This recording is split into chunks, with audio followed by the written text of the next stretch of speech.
सनातन धर्म विरोधियों के विषय में जो लोग बहुत बड़ी रणनीति करते हैं, आज उसी संबंध में यहाँ पे एक डिबेट रखी गई है, जहाँ पे डॉक्टर अभिषेक मौर्य हैं, राम भक्त शिवम जी हैं और राजा अग्रणी राजा बाबू हैं और प्रखर प्रवक्ता के साथ आज हम इस धर्म संसद में बैठे हैं। आज हम जानते हैं धर्म के संबंध में जो बहुत सारी विचारधाराएं हैं जो हमारे जनता को नहीं पता है, उस संबंध में जानते हैं। तो इस समय जो मुद्दा चल रहा है वो जैसे कि महामंडलेश्वर ममता कुलकर्णी जी को बनाया जा रहा है, उस संबंध में आज हम जानते हैं पहले प्रखर प्रवक्ता जी से कि क्या इस संबंध में वो क्या कहते हैं। जी बताएं। जैसा कि इस समय आपको पता है कि टीवी चैनलों में और बहुत ज़्यादा ये मुद्दा उठा है कि उनको महामंडलेश्वर की उपाधि दे दी गई, जो कि इस समय अभिनेत्री थी और उनका थोड़ा सा बैकग्राउंड गलत रहा है पिछले दशक में, तो उस संबंध में आप क्या कहना चाहेंगे? बैकग्राउंड गलत कहाँ था उनका? जी, बैकग्राउंड गलत तब होता है जब कोई आरोप लगता है। जी, अभी बैकग्राउंड उनका गलत नहीं था और फिर अगर उनको महामंडलेश्वर बनाया गया है तो गलत नहीं है। अच्छा, हिंदू धर्म में स्वीकार्य है। अच्छा, महामंडलेश्वर बनाया गया, इस संबंध में कोई गलती नहीं है। इस संबंध में कोई अभिषेक मौर्य जी आप जब अंगुलीमाल बौद्ध भिक्षु बन सकते हैं और रत्नाकर महर्षि वाल्मीकि बन सकते हैं तो ममता कुलकर्णी महामंडलेश्वर क्यों नहीं बन सकती? क्यों नहीं बन सकती, बताइए डॉक्टर अभिषेक जी। इस संबंध में देखिए, मैं बस इतना ही कहना चाहूंगा। जी जी, वो कह रहे क्यों नहीं बन सकती। जी, ऐसा होता तो अभिषेक मौर्य क्यों नहीं बन सकता? जी सही बात है। ये महाकुंभ ही क्यों है कि उनको महामंडलेश्वर ही बनना है? जी सही। अब इस संबंध में आप कुछ कहना चाहेंगे? इस संबंध में अभी हम बताते हैं। नहीं अभी, अच्छा ठीक है, मैं वापस आपके पास आऊंगा। ये महाकुंभ को ही क्यों चुना गया कि उनको इसी समय ये बनाया एक राजनीतिक पहलू हो सकता है। बिल्कुल हो जी, सकता है। राजनीतिक पहलू हो सकता है। छोड़िए। राम भक्ति जी, आप कुछ कहना चाहेंगे? आप कुछ कहना चाहेंगे? एक मिनट, मैं आपके पास वापस आऊंगा। बताइए, आप इस संबंध में कुछ कहना चाहते हैं? बिल्कुल भी नहीं भाई। राम से जुड़कर और राम से आस्था में रखने वाले कोई भी व्यक्ति धर्म के खिलाफ कोई बात नहीं। नहीं, अंगुली माल वाली जो इन्होंने बात की कि अगर अंगुली मान बन सकता है, अंगुली माल किस परिस्थिति में था और क्यों बना, जी इस पर अगर बात किया जाए सत्य को जाना। जी, तो आपका जब कहने में सत्य देखिए को क्या जाना है कि मैं आज क्या कर रहा हूँ, क्या कैसे जी रहा हूँ, क्या मेरी लाइफ स्टाइल है, इससे कोई फर्क नहीं पड़ता। लेकिन मैं आज के बाद आपकी बातों से सहमत होकर अपने आप को किस दिशा में मोड़ लेता हूँ, इस बात से ज़्यादा फर्क पड़ता है। अंगुली माल निरक्षर व्यक्ति था, कोई पढ़ा लिखा नहीं था, उसको कोई जानकारी नहीं थी और वो अपने जीविकोपार्जन के लिए अपने बच्चों के, अपनी पत्नी, अपने परिवार के जीविकोपार्जन के लिए, पेट भरने के लिए वो कुछ भी करता था, लूटता था लोगों को, डाकू बना था, अंगुली काट के अंगुली पहनता था, इसलिए उसका नाम अंगुली माल पड़ा था। और जब उनको ये मिले बुद्ध जी मिले, तो बुद्ध जी ने जब उसको शिक्षा दी कि भाई जिसके लिए तुम ये कर रहे हो, क्या वो तुम्हारे साथ है? जी, मैं आपकी बात से सहमत हूँ। क्या जिसके लिए भी आप भाई, जो आदमी कृत्य कुछ भी करता है, सत्य या सत्य चाहे जो करता है, वो किसी के लिए ही करता है, अपने पेट पालने के लिए करता है, अपने परिवार को, अपने बच्चों को पालने के लिए करता है, क्या वो बच्चे तुम्हारे साथ देंगे? जी। जब ये बात कहा कि भाई कैसे हमको विश्वास होगा, तो उसने कहा भाई आप विश्वास करना जाओ, आप पूछ के आओ, क्या तब तो तुम भाग जाओगे, तब तुम्हारी उंगली नहीं काटता। नहीं, जैसे ये ममता कुलकर्णी जी का जो इस समय महाकुंभ के दौरान ये मुद्दा आ रहा है, क्या नहीं, तो उनकी उपमा देनी नहीं चाहिए भाई, बाल देनी चाहिए। बाल और इनका जो है, अगर अंगुलीमाल की उपमा आप देंगे, ये एकदम गलत है, सरासर गलत है। इन्होंने कहा गलत है। किस बात पे गलत है, कहाँ से गलत है?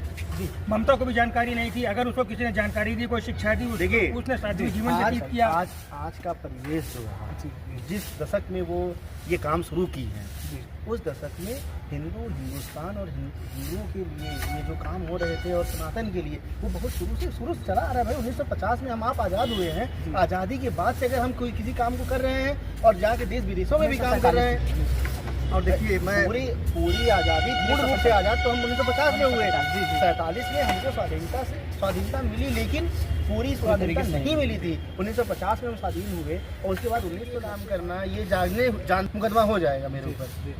तब भी मैं मान रहा हूँ। सत्यम जी, मैं एक बात और कहना चाहूँगा ममता कुलकर्णी को लेकर। देखिए, एक समय था जब ममता कुलकर्णी का बाकायदा अच्छा नाम था, लोग जानते थे। आजकल दौर चलता था, एक डिजिटल जमाना है जिससे वो काफी दूर छूट चुकी थी। ये उनके लिए राजनीतिक पूरा एकदम बढ़िया मंच तैयार था, महाकुंभ। आप वो आई हैं, मीडिया कर्मी सब पहुंचे हैं, तुरंत उनको रातों रात जो नया आज का नया जनरेशन व्यक्ति वो भी खोजने का ममता कुलकर्णी कौन थी। महाकुंभ इसीलिए चुना गया। अगर वो चाहती तो महाकुंभ से पहले, फिर महाकुंभ बाद भी वो महामंडलेश्वर बन जाती, तो जनता को कोई आपत्ति नहीं थी। जी, मतलब एक मिनट, मैं ये भी कहना चाहता, अगर कोई सनातन धर्म को अपना रहा है, आ रहा है, उसका बखूबी स्वागत है और अभिनंदन है। आए, हमको जाने, लेकिन जाने लेकिन बढ़िया से जान के तब हमारे यहाँ आए। ये नहीं कि 4 दिन महामंडलेश्वर बन के बैठे फिर कुछ पता नहीं चले वो कहाँ पे है कहाँ पे नहीं। मतलब आपका कहना है कि महाकुंभ को उन्होंने राजनीतिक मुद्दा बना के रातों रात महामंडलेश्वर की उपाधि ली है। नया जनरेशन किसको खोजता है? नया जनरेशन अरिजीत सिंह को खोजता है, ठीक है, वरुण धवन खोजता है, अमिताभ बच्चन को नया जनरेशन नहीं खोजता है। सही सही। अब ये बनी है 144 साल बाद ऐसा जी महाकुंभ आया है। अभिषेक जी, मैं आपकी बात से सहमत हूँ। मैं 1 मिनट के लिए फिर वापस से अपने प्रखर प्रवक्ता उपेंद्र श्रीवास्तव जी के पास आता हूँ। कुल दलील देना चाहते हैं आप इस पर? इनका कहना है, बताए कुछ दलील देना चाहेंगे आप वापस से उसी मुद्दे पे ममता कुलकर्णी के जो विवादित ये जो इस समय चल रहा है? इनका कहना है कि महामंडलेश्वर के लिए महाकुंभ ही क्यों चुना? जी, इस तरह के आयोजन के लिए इस तरह के आयोजन चुने जाते हैं। अच्छा। उपाधि देने के लिए, पदवी देने के लिए। नहीं तो ये भी हो सकता है यदि अगर उनको महामंडलेश्वर का पद लेना था। वो साध्वी जीवन पहले से व्यतीत कर रही थी, लेकिन उन्होंने तो कहा मैं ऐसी कोई साध्वी जीवन नहीं, पहले साध्वी और जीवन व्यतीत कर साधुता रही में है। एक सेकंड, साधुता में रहने के लिए सबसे पहले तो उनका अपना पिंडदान करना होता है। कर दिया पिंडदान। पिंडदान तो उन्होंने उस दिन किया। पिंडदान करने के बाद ही उपाधि मिलती है, पिंडदान कर दिया तो है। पिंडदान इसके पहले भी तो कर सकती थी। आपने कहा साध्वी जीवन व्यतीत करती थी, तो साध्वी जीवन का मतलब क्या होता है बताएं? साध्वी जीवन का मतलब क्या होता है? साध्वी जीवन का मतलब होता है कि अपने आप को पूर्ण रूप से साधुत्व में समर्पित कर देना। लेकिन जो इन्होंने कुलकर्णी जी ने साध्वी जीवन अपनाया है जी, वो किन्नर अखाड़े का क्यों? सही बात है। ये बहुत बड़ा मुद्दा आता है कि देखिए, किन्नर अखाड़े का सबसे क्यों? बड़ी वो बात किसी और मंडलेश्वर का पद महामंडलेश्वर कोई भी बनता है, चाहे कोई किसी धर्म का हो, चाहे वो हिंदू मुस्लिम सिख ईसाई कोई भी हो, वो अपने धर्म का अगर गुरु बनता है, जगत गुरु बनता है या कुछ भी बनता है, अपने धर्म का प्रचारक बनता है, तो वो अपनी जिस चीज़ में होता है, जैसे कि मैं पुरुष हूँ जी, तो मैं जो कोई भी महामंडलेश्वर बनूंगा या किसी भी धर्म का प्रचारक अपने नाम, वो किन्नर अखाड़ा क्यों चुनी? क्या ऐसा कोई किन्नर नहीं था जो महामंडलेश्वर बन सकता है? ये बहुत बड़ा मुद्दा है। इस पर आप बताएं, इस पर कोई दलील देना चाहेंगे अभिषेक मौर्य जी आप? देखिए, हमारे बड़े भाई पंडित सिंह समझ के मैं बातों से पूरा सहमत हूँ। बिल्कुल आप सहमत। इस किन्नर पे को होना सहमत चाहिए। पूरी क्योंकि तरह आप सहमत, इसमें पूरी सहमत तरह हैं? सहमत हूँ, पूरी तरह सहमत। अभी तो आप कहते हैं मैं सहमत हूँ। उनका कहना है कि महामंडलेश्वर बनने के लिए किन्नर अखाड़ा ही क्यों चुना? जी। और किन्नर क्यों नहीं हो सकता? जी। तमाम तरह के अखाड़े हैं, हर तरह के अखाड़े और हैं। किन्नर महामंडलेश्वर क्यों नहीं हो एक सकता? अगर मिनट किन्नर मैं अखाड़ा है। वापस से आपके पास आऊँगा, आप बताएं। किन्नर महामंडलेश्वर हो सकता है, बिल्कुल हो सकता है। अगर उपयुक्त पात्र होगा तो बिल्कुल होगा। क्या ऐसा कोई पात्र ही नहीं मिला? एक मिनट, हमारे हो साथ सकता है ना मिला हो। हमारे क्यों? साथ इस समय हो जुड़ सकता है चुके ना मिला हैं। हो। एक सेकंड, हमारे साथ जुड़ चुके हैं इस समय शिवसेना हिंदुस्तान के राष्ट्रीय कार्यकारिणी के मंडल अध्यक्ष जी, शिवसेना हिंदुस्तान के सुनील राय जी। मैं उनसे जानना चाहूँगा कि वो इस विषय में कुछ कहना चाहेंगे। देखिए, जो भी सनातन धर्म अपना रहा है या जो भी कुछ महाकुंभ में जाके वो अपना कर रही है वो बहुत अच्छी बात है, उनका स्वागत है। अच्छा, मतलब आप इस चीज़ से सहमत हैं कि उनको मतलब महामंडलेश्वर का पद देना चाहिए जरूर। और महाकुंभ के दौरान ही देना चाहिए? मैं भी नहीं, कहता- कभी भी ले सकती थी, तो ऐसी उन्होंने बात क्यों नहीं है। महाकुंभ को ये राजनीतिक मुद्दा चुना? इस संबंध में आप कुछ इसमें कहना कोई चाहेंगे? राजनीति नहीं है, एक कोई मिनट, राजनीतिक एक मुद्दा मिनट। है। राजनीतिक बात नहीं है, जो अपना इसको विचार राजनीति का उनका रूप दिया किया जा रहा वो है। अपना कही है, उसके लिए कोई सब राजनीतिक कुछ नहीं होनी देखिए चाहिए। राय साहब, हर बातें आपकी सत्य है। महामंडलेश्वर होना चाहिए, मैं भी चाहता हूँ, मैं भी सहमत हूँ, होना चाहिए। लेकिन किन्नर अखाड़े का क्यों? क्या कोई किन्नर ऐसा नहीं है जिसको वो महामंडलेश्वर का पद से शोभित किया जाना चाहिए था? क्योंकि किन्नरों का सम्मान बढ़ता है भाई। हम किन्नरों के सम्मान के आगे आना चाहते हैं। उनके पास पता कितने एक मिनट, सेवादार मैं थे वापस आपके पास भाई आऊंगा। पूरे देश में, एक मिनट। पूरे देश में और पूरे महाकुंभ में। जब से महाकुंभ चल रहा है, यहाँ पे लोग सुर्खियाँ बटोरने के लिए आ रहे हैं। जी, सीधी सीधी बात ये जान लीजिएगा, एक IITN आया, तो मुंबई फिर गया, फिर वापस आया। बहुत ज्यादा उनका एक IITN आया, ये बताया गया कि उसे मतलब उसकी कोई मित्र, महिला मित्र थी जिसके द्वारा उसको धोखा मिला था प्रेम में। देखिए, एक अगर आम बोलचाल की भाषा में बात की जाए, अगर आप प्रेम की बात करते हैं, आप एक आम बोलचाल की भाषा की बात करते हैं, तो एक पुरुष के लिए सबसे अंतिम विकल्प सन्यासी जीवन होता है। जी, बहुत बड़ी बात आपने कहा कि एक पुरुष के लिए अंतिम विकल्प सन्यासी जीवन होता है, लेकिन एक महिला के लिए क्या होता है? लेकिन वही जब एक महिला की बात आती है, स्त्री की बात आती है, वो अगर जीवन में कुछ भी नहीं कर पाएगी, कुछ भी नहीं कर पाएगी, अगर अपने जीवन में पूरी लाइफ में वो किसी की पत्नी बन जाएगी, किसी की प्रेमिका बन जाएगी और वो उसके शक्ति से जीत। तो लेकिन हमारा आपका जो होता है वो निश्चल प्रेम प्रति, मतलब निश्चल प्रेम करते हैं किसी से भी। एक मिनट, अभिषेक जी के पास मैं वापस आता हूँ। बता अभिषेक जी सुनता है। देखिए, बस कहना ही चाहूँगा कि जो महाकुंभ है, इसको महाकुंभ के रूप में हमारे जो सनातन क्या कहते हैं चलते आ रहे हैं जो उसको उसी पर रहने दीजिए, इसको राजनीतिक मुद्दा न बनाइए जी। कोई भी आ रहा है, एक मिनट अभिषेक, डिबेट वापस से आऊंगा आपके पास, एक मिनट में वापस से आऊंगा आपके पास। बताएं। आपका कहना है कि प्रेम में धोखा खाने के बाद ही नहीं, अभी मैं ममता जी वाले बात अंतिम विकल्प है। अंतिम वो अंतिम विकल्प विकल्प है। जी जी आपको तुलसीदास जी के बारे में मालूम है? जी बिल्कुल। बताइए। वो तो लेखक बने, वो तो महामंडलेश्वर नहीं बने। भाई मैंने उन्होंने क्या लिखा? एक मिनट उन्होंने क्या लिखा? वो तो तुलसीदास जी क्यों लेखक बने, क्यों प्रेमी नहीं बने, उन्होंने- क्यों महामंडलेश्वर नहीं बने, ये बहुत बड़ा मुद्दा है। वही इस मुद्दे पे मैं राम भक्त शिवम जी के पास जाता हूँ। क्या उस समय कुंभ नहीं होता था? क्या उस समय कुंभ नहीं था? नहीं, कुंभ होता तो क्या महामंडलेश्वर बनना है? पहले तो मैं ये बताया किन्नर अखाड़ा एक मिनट, कब हुआ था? मैं जरा छोटी बात रखना चाहूंगा। मैं एक बार अभिषेक जी के पास आता हूँ। अभिषेक जी पहले किन्नर अखाड़ा कब आया? श्रीवास्तव जी, आप एक मिनट में मेरी बात सुन ली। तुलसीदास जी का आपने उठाया, तुलसीदास जी क्या लिखा है? कौन सी पुस्तक लिखी है बताइए हमको आप, कौन सी पुस्तक लिखी है?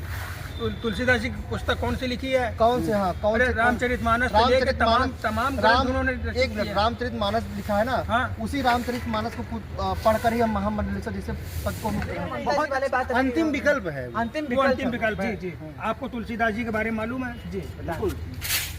बताइए। वो तो लेखक बने, वो तो महामंडलेश्वर नहीं बने। भाई मैंने उन्होंने क्या लिखा? एक मिनट उन्होंने क्या लिखा? वो तो तुलसीदास जी क्यों लेखक बने, उन्होंने- क्यों प्रेमी नहीं बने, उन्होंने- क्यों महामंडलेश्वर नहीं बने, ये उन्होंने- बहुत बड़ा मुद्दा है। वही इस मुद्दे पे मैं राम भक्त शिवम जी के पास जाता हूँ। क्या उस समय कुंभ नहीं होता था? क्या उस समय कुंभ नहीं था? नहीं, कुंभ होता तो क्या महामंडलेश्वर बनना है? पहले तो मैं ये बताया किन्नर अखाड़ा एक मिनट, कब हुआ था? मैं जरा छोटी बात रखना चाहूंगा। मैं एक बार अभिषेक जी के पास आता हूँ। अभिषेक जी पहले किन्नर अखाड़ा कब आया? श्रीवास्तव जी, आप एक मिनट में मेरी बात सुन ली। तुलसीदास जी का आपने उठाया, तुलसीदास जी क्या लिखा है? कौन सी पुस्तक लिखी है बताइए हमको आप, कौन सी पुस्तक लिखी है? तुलसीदास जी की पुस्तक कौन सी लिखी है? कौन से? हाँ, कौन अरे से? रामचरितमानस से लेके तमाम ग्रंथ उन्होंने रचित एक मिनट, किए। रामचरितमानस लिखा है ना? हाँ। उसी रामचरितमानस को पढ़कर ही हम महामंडलेश्वर जैसे पद को ग्रहण करते हैं। बहुत अच्छी बात है अभिषेक मौर्य जी ने बताई है। हाँ, उसी हाँ, रामचरितमानस का वो अनुसरण जनक है। करके हम महामंडलेश्वर बनते हैं। बिल्कुल। जी, इस मुद्दे पे आप कुछ कहना चाहेंगे, कुछ दलील देना हम चाहेंगे आप? इतना पूछना चाहेंगे कि किन्नर अखाड़े का गठन कब हुआ? किन्नर अखाड़े का गठन कब हुआ, ये बहुत बड़ी बात है। मैं बताना चाहूंगा कि नागा साधुओं का गठन हमारे जब शंकराचार्य जी थे, जब देश में ऐसे सैनिक नहीं होते थे हिंदुत्व के लिए, रक्षा के लिए, उस समय तो ऐसा कोई ऐसा विवादित नहीं होता था, लेकिन हमारे रक्षा के लिए नागा और साधुओं का साधुओं के इतिहास लिए, मुगल काल से मिलता है। मुगल काल से मिलता है, उन लोगों की रक्षाओं के लिए किन्नर ये अखाड़े एक- का गठन 2015 में हुआ है। जी। उससे पहले क्यों नहीं हुआ? मेरा सवाल तो ये है। अच्छा, आपसे- 2015 में किन्नर अखाड़ों का गठन हुआ है। आखिर उससे पहले किन्नरों की खोज किसने ली, क्यों नहीं ली? जब भी किसी व्यक्ति को ये हीन भावना से देखा जाए, नीच भावना से देखी जाए, जिसका कोई अस्तित्व न बताया जाए, तो अपने अस्तित्व को जगाने के लिए, अपने आप को दिखाने के लिए हम उसका गठन करते हैं। सीधी सीधी बात है। गठन तो कभी भी किसी चीज का हो सकता है। आज भारतवर्ष में, आज के पहले, अगर 2014 के पहले की बात की जाए, तो राजनीति जिस सुर्खियों में होती थी, आज 2014 के बाद 2025 में क्या राजनीति पहुंच गई है, कहाँ पहुंच गई है? तो लोगों को अपने अधिकार का जब पता चला, किन्नर को लगा कि नहीं भाई, मैं आज अपने आप को कैसे प्रदर्शित कर सकता हूँ। आज हमारे यहाँ किन्नर, आप देखिए मछली शहर ब्लॉक में किन्नर प्रधान है। किन्नर प्रधान है और इकलौता किन्नर प्रधान है पूरे जनपद में, उसको बनाया गया प्रधान। तो अगर वो आज इस पद पे पहुंचा है प्रधान के, तो अपने 10 गांव, 100 गांव, 50 गांव, हर गांव में, हर टोले में कुछ किन्नर हैं, वहाँ पे जाएगा उनको अपने बारे में। आपके हिसाब से किन्नर अखाड़े का हम वापस से आते हैं उपेंद्र श्रीवास्तव जी की तरफ, जो प्रखर प्रवक्ता हैं, वो इस पे कुछ दलील देना चाहते हैं। हाँ, हमारा कहना है कि हमारे साथी ने ये बताया कि किन्नर अखाड़े का महामंडलेश्वर किन्नर कोई होना चाहिए, बिल्कुल होना पर चाहिए। ममता कुलकर्णी किन्नर नहीं है। हाँ, तो वही तो मुद्दा आ तो रहा है। किन्नर अखाड़े ने ये भेदभाव नहीं किया? करेगा, नहीं करे, अभी तो नहीं किया ना, जब करेगा तब देखा यही जाएगा। राजनीति होगी। राजनीति लाई जा रही अभी है, आपने राजनीति वही में बताया कदम कदम पर लाई जा रही है। 2015 में गठन हुआ है कि यूट्यूबर्स पत्रकार, अभी एक वायरल गर्ल को उठा के भगा दिया लोगों ने, उसकी गलती क्या थी? खाली अपने चैनल को प्रमोट करने के लिए अपने, और जो जिस बाबा ने जवाब नहीं दिया, जिस संत ने जवाब नहीं दिया, उसके खिलाफ बुराई शुरू कर दी। तो मैं कहता हूँ कि मेन मुद्दा किस चीज पे आता है, कि क्या आपका मानना अभी भी सही है कि बिल्कुल, कि ममता हिंदू कुलकर्णी जी धर्म को- में अगर महामंडलेश्वर बन रही है, कोई नहीं आ रहा है, यहाँ पे प्रत्येक व्यक्ति हिंदू ही है। अगर आप मानते हैं तो भी नहीं है, अगर आप बुराई करते हैं तो भी है, अगर आप लड़ाई करते हैं तो भी है, सखा भाव से देख रहे हैं, शत्रु भाव से देख रहे हैं, मित्र भाव से देख रहे हैं, पुत्र भाव से देख रहे हैं, पिता भाव से देख रहे हैं, पति भाव से देख रहे हैं, पत्नी भाव से देख रहे हैं, जिस भाव से भी अगर आप देख रहे हैं, आप हिंदू ही हैं। देखिए, सत्यम तो भारत मैं- अघोषित हिंदू राष्ट्र ही मैं है। बस थोड़े से भारत घोषित हिंदू राष्ट्र, अघोषित हिंदू राष्ट्र है। अघोषित हिंदू राष्ट्र। समझ देखिए, मैं बस 2 शब्दों मैं में डॉक्टर अभिषेक मौर्य जी के पास वापस से रुक करता मैं हूँ। अपना 2 शब्दों के बाद अपने वाली को समाप्त करता हूँ। हमें जी, जी। देखिए, इस धरती पे, इस देश में हर एक चंदा व्यक्ति हमारा देश का नागरिक है और वो परम पिता परमात्मा का पुत्र है। चाहे वो किन्नर समाज से हो, चाहे पुरुष हो, चाहे महिला हो, सबको अपना अपना अधिकार है। हमको अगर जीने का अधिकार है, उनको भी जीने का अधिकार है। बिल्कुल। अगर उनको किन्नर समाज का गठन हुआ है, महामंडलेश्वर बनी है, तो बिल्कुल कोई बात नहीं है बने, लेकिन हाँ, वो राजनीति केवल एक राजनीतिक मुद्दे तक वो सीमित न रहे। वो पूरा आजीवन महामंडलेश्वर प्रतिष्ठित पद पे बैठ के पानी बोतल हिंदू समाज के लिए काम करें। देखिए, जी, हम वापस से रुक करते हैं शिवम, रामभक्त शिवम जी के पास। इसी के साथ साथ मैं मेरा अपने जो- कार्यक्रम का जो अब मैं लास्ट बताना चाहता हूँ, जैसे कि साथी ने बताया कि उनको ऐतराज़ नहीं, हमको इस चीज़ से कोई ऐतराज़ नहीं, लेकिन ये बात आप एकदम जानिएगा, बखूबी जानिएगा कि दुखिया ही दुख का कारण समझता है। यानी कि जो किन्नर होगा वो किन्नरों के बारे में, किन्नरों की व्यथा को समझेगा। ये कोई साध्वी बन जाना, महामंडलेश्वर बन जाना, जैसे कि मैं विकलांग हूँ, अगर मैं अगर किसी चीज़ से विकलांग हूँ, तो अगर कोई विकलांग होगा तभी वो मेरी पीड़ा समझ सकता है, अन्यथा कोई मुझे सांत्वना दे सकता है लेकिन मेरी पीड़ा नहीं समझ सकता। मैं किस पीड़ा से गुजरता हूँ। उनके सेवादार भी रहे होंगे, उनके सेवादार रहे होंगे जो उस पद के लिए, लेकिन अगर वही किन्नर होगा, एक किन्नर की बात, एक किन्नर का दुख, एक किन्नर का पीड़ा एक किन्नर ही समझ सकता है, कोई व्यक्ति नहीं समझ सकता, चाहे वो कोई हो। केवल वो उसके सांत्वना दे सकता है, उसको समझा सकता है, ये बोल सकता है भैया हम तुम्हारे साथ है ही, लेकिन वो साथ नहीं दे सकता। वो किन्नर है ही नहीं, वो क्या समझेगा यार उसकी बातों को। मेरा वैसे ये आप सामाजिकता को देखिए, मैं किसी के दुख को कैसे समझूंगा। कुलकर्णी को बनाया गया, देखिए उसमें सबसे बड़ी बात ये है कि अगर जो जब तक जो, ये जो भाव पहले से, श्रीवास्तव जी एक मिनट सुनिए, जो पहले से उनके सेवादार रहे होंगे, अब जो वाकई में उसके हकदार थे कि हाँ उनको महामंडलेश्वर बनाया सेवादार की जाए, यहाँ बात ही नहीं है। यहाँ तो पर क्यों नहीं होती है? सेवादार ही आगे जाके वो बड़े जब बड़े आपने पद पे बैठते संन्यास हैं। ले लिया तो आपके लिए सब बराबर हो गए। यहाँ पे स्त्री पुरुष और किन्नर में अगर भेद है और भेद अगर चल रहा है तो साधु फिर नहीं है, न संत ही है। अगर असंत हो चुके हैं तो भेदभाव भी खत्म हो चुका है। वह मात्र एक प्राणी है और मोक्ष प्राप्ति के लिए आया है। मोक्ष प्राप्ति का सबको अधिकार है, होना भी चाहिए। जी जी। इसी के साथ साथ आज जो सबसे बड़ा मुद्दा था कि ममता कुलकर्णी को महामंडलेश्वर का पद दिया गया है, उनको महामंडलेश्वर बनाया गया है, ये मुद्दा था जो कि आज हमारे धर्म कोर्ट में चल रहा था। इसी के साथ साथ आज इस मुद्दे को ख़त्म करते हैं। बहुत बहुत धन्यवाद।